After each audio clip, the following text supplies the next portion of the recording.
Maïga, ministre de l'Administration territoriale et de la décentralisation, porte-parole du gouvernement. Monsieur le ministre, bonsoir. Bonsoir. Alors avec vous, un communiqué du gouvernement. Merci infiniment. Au nom de nos plus hautes autorités, j'ai l'insigne honneur de donner lecture du communiqué numéro 035 du gouvernement de la transition, communiqué dont la teneur suit. Le gouvernement de la transition a appris avec une profonde indignation des propos tenus par le président de la République française, Emmanuel Macron, lors de sa tournée en Guinée-Bissau le 28 juillet 2022. En effet, au cours de sa conférence de presse, le chef de l'État français a réitéré des accusations erronées en affirmant que les autorités maliennes entretiennent des relations avec un groupe paramilitaire sans jamais apporter de preuves, malgré les démentis des autorités de la transition. Pire, dans ses propos, il a évoqué l'exercice de la violence par les autorités maliennes, ciblant une ethnie spécifique de notre nation.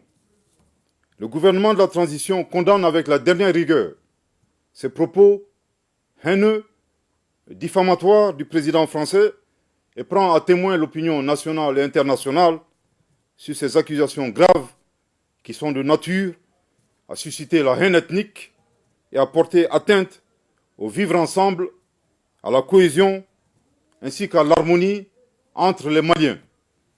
Il est important que le président Macron se remémore constamment le rôle négatif et la responsabilité de la France dans le génocide des Tutsis au Rwanda, un événement qui attriste encore toute l'humanité. À ce sujet, et de manière prémonitoire, après avoir décelé le dessein des autorités françaises d'entretenir la haine ethnique au Mali, le gouvernement de la transition a demandé d'une part à l'ambassadeur de France de quitter le territoire malien et d'autre part a suspendu les médias France 24 et Radio France Internationale se comportant comme la radio des 1000 collines en République du Mali. Aussi, ces propos subversifs du président français donnent raison au gouvernement de la transition, qui, à juste titre, a mis fin à la coopération en matière de défense avec la France pour ses résultats insatisfaisants dans la lutte contre le terrorisme au Mali. En outre, la France, qui a toujours œuvré à la division et à la partition de notre pays, est mal placée pour donner des leçons au Mali. Le gouvernement de la transition exige du président Macron d'abandonner définitivement sa posture néocoloniale, paternaliste et condescendante pour comprendre que nul ne peut aimer le Mali mieux que les Maliens eux-mêmes.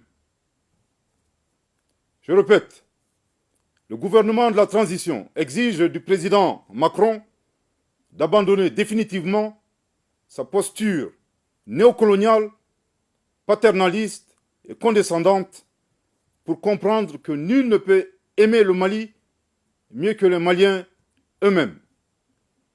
Je répète pour une dernière fois, le gouvernement de la transition exige du président Macron d'abandonner définitivement sa posture néocoloniale, paternaliste et condescendante pour comprendre que nul ne peut aimer le Mali mieux que les Maliens eux-mêmes. Le gouvernement de la transition rappelle que le Mali, foyer des grands empires en Afrique de l'Ouest, berceau d'une civilisation multiséculaire et pays de tolérance, repose sur sa diversité ethno-culturelle, la bonne cohésion sociale entre toutes les ethnies et les communautés qui le composent. Force est de reconnaître que ces dernières années, le tissu social a été dégradé à cause des conflits communautaires qui sont instrumentalisés par des groupes terroristes et leurs sponsors étatiques étrangers. Le gouvernement de la transition rappelle que le renforcement de la cohésion sociale demeure l'un de ses objectifs prioritaires non négociables et ne ménagera aucun effort pour réussir cette mission. Il convient enfin de rappeler avec force que nos vaillantes forces de défense et de sécurité qui sont multiethniques, professionnels, républicains et résolument engagés, demeurent un rempart solide pour la défense de la patrie, la préservation et la protection de l'ensemble de nos concitoyens dans leur diversité ethnique et religieuse. Que Dieu bénisse le Mali et protège les Maliens.